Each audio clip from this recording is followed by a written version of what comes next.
It's 2 a.m. right now, isn't it? And I don't mean for me, it's obviously in broad daylight. I mean for you. I'm willing to bet that for a significant portion of you watching this video, it's either an ungodly hour of the night right now, say like 1 a.m., 2 a.m., even maybe 3 a.m. or 4 a.m., or will have at some point in their life struggled with going to bed on time because the hyperstimulation has kept you hooked to the point where you literally had no control of your base instinct to go to sleep. And as a result, you woke up the next morning and you probably felt guilty to yourself. You probably didn't like that you stayed up the night before. If you had it your way, you probably would have had control of that instinct and you would have gone to sleep on time.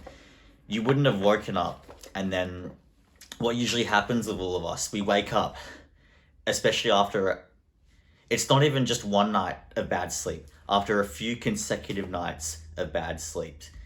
And every night it gets worse and worse and worse. It's hard for me to describe in words exactly how it feels, but all of you that have experienced it know exactly what I'm talking about.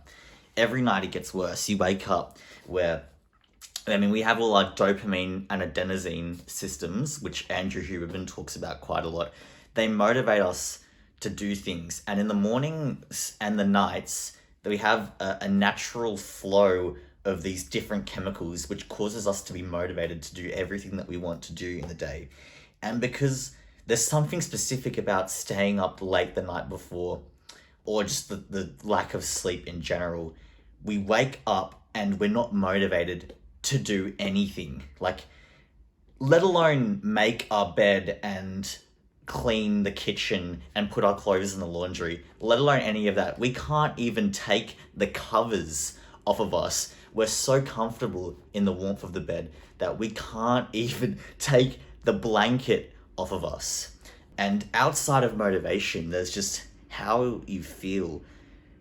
Like, if I was to describe to you some of the worst feelings physiologically that I've ever felt in my entire life, if we take out like heartbreak and the physical pain of like a serious injury, I don't think there's anything in my life that has ever compared to the way that I feel after a few nights of not getting good sleep.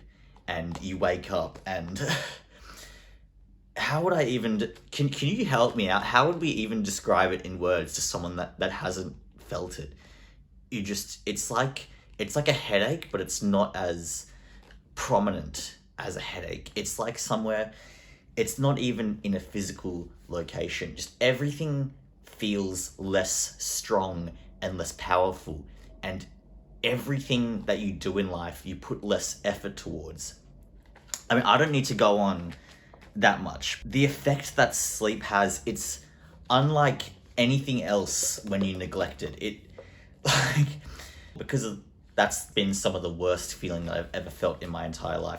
That's also led me to the stages where I've been the most motivated in my entire life, because severe hard times, like there's a saying, hard times make strong men, and it's true. After a few nights of bad sleep, that is such a hard time that is going to make you want to change.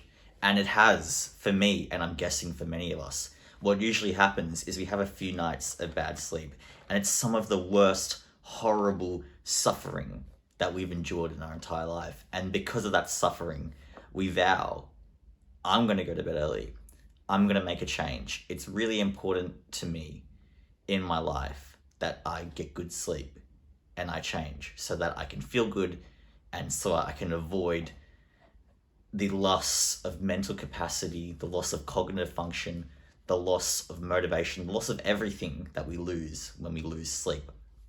I want to avoid that and to feel good. So what it usually might look like for me is on the first 2 days are very, very good. That's when you're high motivation. You're just coming off the suffering of not getting sleep for the past maybe week, maybe 2 days, maybe month. Maybe you had an all-nighter for university work. Who knows what it is, whatever your prerogative is. So you have a few nights, and then first 2 nights of making a change, things are going well. You feel really inherently motivated, and you really want to get a good sleep so that you can avoid the pain and so you can feel good. Maybe you go to bed at 11 p.m. Maybe you even go to bed at 10:30 or 10 p.m. Some really nice hours that are going to go make you feel good, and you do feel good. And then third night comes along, and maybe it's similar, maybe it's not as good. Fourth night comes along, and let's say you as you always do, it's part of your lifestyle. You're using YouTube or you're using Instagram, and then you stumble upon a video, and then maybe you're watching some videos. You look at the time, it's 10:30, 11:30, something like that, and you think in the back of your mind, this is the time that I want to start to thinking about going to bed, but I can watch a few more videos, it's okay.